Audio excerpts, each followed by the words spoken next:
오늘 말씀에 나와 있듯이 천사는 엘리야에게 비전을 주지 않았고 성경을 그에게 설명하지도 않았고 어떤 놀랄만한 일을 보여주지도 않았습니다. 다시 말해 천사는 하나님께서 천사를 통해 엘리야에게 납득시키거나 눈에 보이는 가시적인 것들로 힘을 내게끔 하지 않으셨습니다. 다만 엘리야에게 가장 일상적인 일, 곧 일어나서 먹으라고 말했습니다. 우리의 예상과는 다르게 숯불에 구운 떡과 한 병 물을 주며 일어나 먹으라고 말했습니다. 근데 엘리야는 이것을 먹고 마시고 다시 누워서 잠을 청하려 했는데 이런 엘리야에게 천사가 한 번 더 말합니다. 일어나서 먹으라.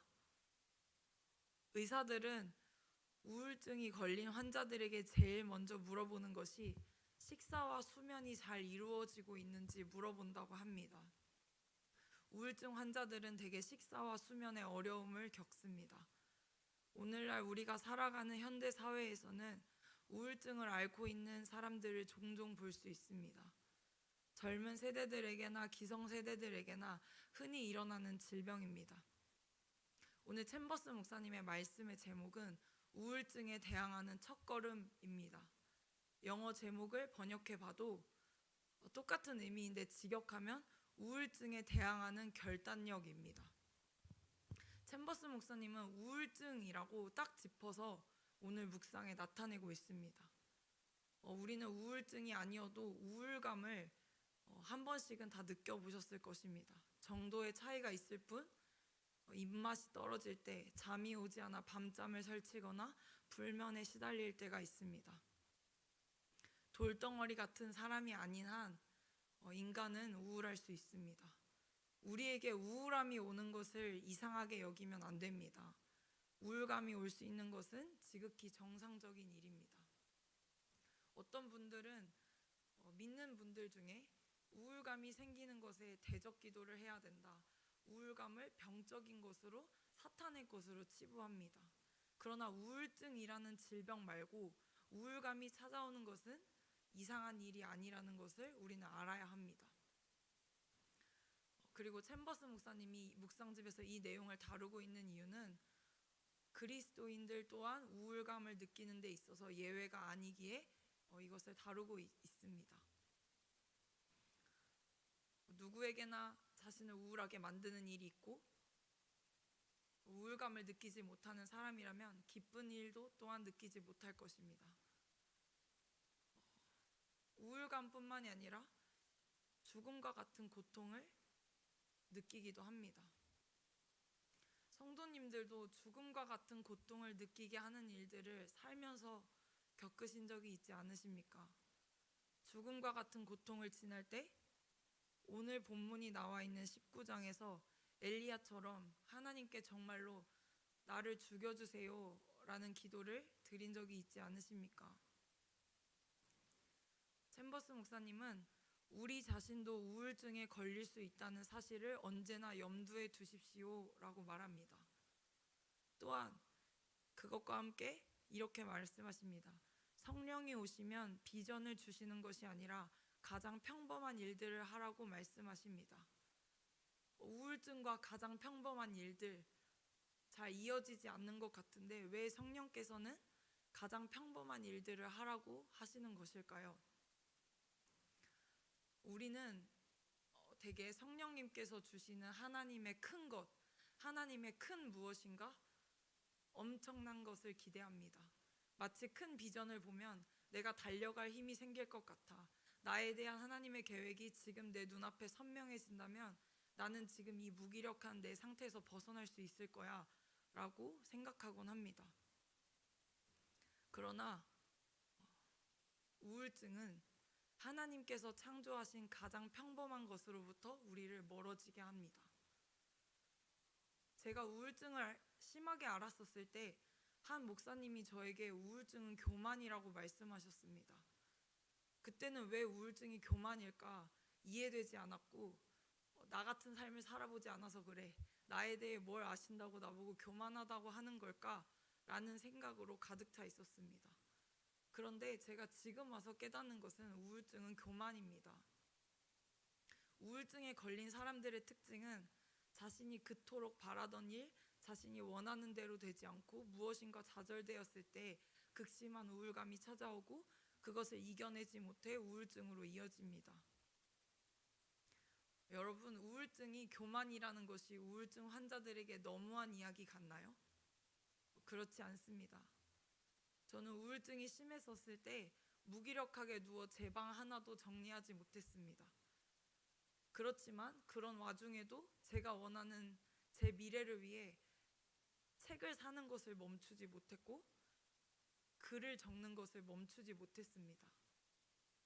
저에게 그때 한 전도사님이 이런 얘기를 해주셨습니다. 네가 오늘 신은 양말부터 손으로 빨라고 하셨습니다. 양말을 빠는 거 저한테 그때는 아주 하찮게 여겨졌었는데 그게 저한테는 시간 낭비라고 느껴졌고 20대 초반에 저는 제 꿈을 향해 달려가기 위해 제 목적과 비전을 위해 남들보다 뒤처지지 않아야 된다고 생각했습니다. 빨리 일어나서 공부해야 되고 아무것도 할 수 없는 내 자신이 너무 싫었고 그런데 정말 신기한 것은 저에게 양말을 빨라고 한 것은 하나님이셨습니다. 챔버스 목사님은 이렇게 말씀하십니다. 하나님의 영감이 우리에게 임하면 우리는 가장 간단하고 평범한 일을 하게 됩니다. 하나님의 영감은 즉 성령의 일은 거창한 것을 하라고 임하는 것이 아닙니다. 간단하고 평범한 일 가운데 하나님을 경험하라는 것입니다. 하나님의 임재 연습이라는 기독교 고전 책 중에 그 책을 쓴 로렌스 형제는 주방에서 감자 깎는 일을 하면서 하나님과 교제했습니다. 그 책에 보면 로렌스 형제에게 사람들이 하나님과의 교제를 어떻게 하는지 물어보러 찾아옵니다. 여러분, 성경에 나오는 하나님의 사람들은 수없이 많은 시간들을 거창하고 위대한 일들을 하며 하나님을 경험하지 않았습니다. 다윗은 양을 치며 하나님을 찬양하고 하나님과 교제했습니다. 그는 아버지조차 주목하지 않는 사람이었고 예수님의 12 제자들도 대부분 특별할 것이 없는 사람들이었습니다. 복음서에서 나오는 예수님의 공생애를 봐도 그렇지 않습니까? 예수님은 우리와 같은 일상을 사시면서 하나님과 하나 되는 교제에 힘쓰셨습니다. 정말 하나님께서 그 일 가운데 계시는가 하는 그런 의아한 일들 가운데 그런 평범한 일들 속에 우리는 하나님을 발견하게 됩니다. 하나님께서 계시는 곳은 꼭 많은 사람들 앞에서 복음을 선포하는 자리, 나의 실력을 드러내는 자리, 사람들에게 인정받는 자리가 아닙니다. 지금 있는 자리에서 내가 지금 하기 싫은데 미루고 있는 그 일, 하고 싶지만 엄두가 안 나는 일, 생각으로만 하고 있는 그 일일 수도 있습니다. 양말 빠는 일은 정말 하찮게 느껴지지만 저는 그것부터 시작해서 우울증에서 벗어날 수 있었습니다. 챔버스 목사님은 이런 우리가 의아해하는 평범한 일들을 할 때 임하게 되는 하나님의 영감은 우리의 우울증을 제거하는 시발점이 됩니다. 라고 말씀하십니다. 우리가 생각하는 엄청난 것, 우리가 계획하는 엄청난 계획들은 다 하나님의 손 안에 있습니다. 잠언 16장 9절에도 사람이 마음으로 자기의 길을 계획할지라도 그의 걸음을 인도하시는 이는 여호와시니라 라고 나와 있듯이 우리가 하찮게 여기는 일들을 하나님이 주신 영감이라고 생각하고 순종할 때 우리는 하나님이 누구신지 그 일에서 깨달을 수 있습니다. 또한 우울증을 극복하기 위해 뭔가를 한다면 이것은 우울증을 더 심각하게 만들 수 있습니다. 하나님의 영감이 아닌 나의 우울증을 극복하기 위해 내가 무언가 시작해야 돼. 인터넷, 유튜브, 책, 사람들의 이야기를 들으며 그러한 시도들을 할 때 우리가 정말 극복할 수 있다고 생각하시나요? 극복이 됐다고 말하는 사람들도 있습니다. 그러나 그것이 근본적인 해결이라고 생각하지 않습니다. 하나님께서는 우리에게 우울증을 극복하라고 하시지 않으셨습니다. 하나님의 영감 가운데 순종할 때 우리는 우울증을 극복할 수 있는 근본적인 원인인 하나님과의 관계가 회복될 것입니다. 이 관계가 회복된다면 우리의 우울증은 저절로 나을 수밖에 없습니다. 근본적인 문제는 나의 어떠함 때문이 아니라 하나님과의 관계가 틀어진 데서 오는 것입니다. 그런데 우울감이 찾아오거나 우울증에 걸린 사람들은 하나님과의 관계를 돌아보고 무엇이 문제인지, 그리고 거기서부터 나올 힘이 없기 때문에 하나님께서 하나님의 영감으로 우리를 이끄시는 것입니다. 그것이 직관적인 일, 평범한 일, 내 눈앞에 내가 생각하는 일보다 훨씬 하찮은 일일 수 있습니다. 하나님의 영이 우리에게 무엇인가를 해야 한다는 직관적인 느낌을 줄 때, 그것을 거부하고 싶은 생각이 들 때 우리는 그때에 결단하고 하나님 앞에 순종해야 합니다. 그것이 오늘 제목에 나와 있는 첫 걸음, 결단력입니다. 우리는 그 순종의 걸음을 통해 다시 활력을 얻게 됩니다. 이것이 저의 생각이 아니라 말씀에도 나와 있습니다.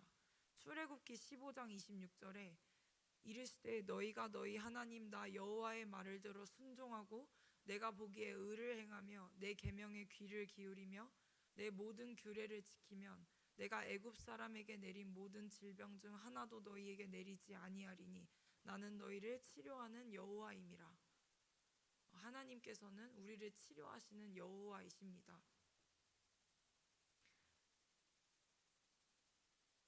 양말을 빠는 것은 정말 하찮다고 생각하는 일이었지만 제 양말을 빨고 방 정리를 하고 쓰레기를 버리는 이 모든 것이 오늘 하루를 사는데 하나님과 교제할 수 있는 가장 중요한 일임을 깨달았습니다. 예수님과의 교제가 우리가 오늘 하루를 사는데 제일 중요하지 않습니까? 우리가 기도할 때 하나님의 엄청난 큰 것을 보여주세요.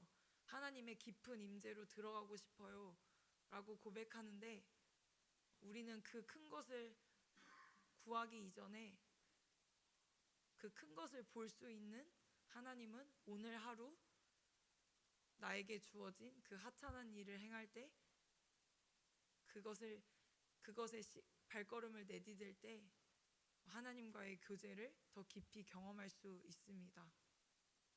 성령에 따라 당장 일어나 순종하면 우리는 다시 활력을 회복하게 될 것입니다. 우리의 우울감에 머물지 않을 수 있는 하나님의 방법은 하나님의 영감에 따라 우리에게 일어나는 일에 순종하는 것입니다. 각자가 처해져 있는 상황은 다 다르지만 우리에게 있는 그 일이 무엇인지 하나님 앞에 고민하고 하나님이 말씀하시는 것에 순종하는 오늘 하루가 되시길 예수님의 이름으로 기도합니다.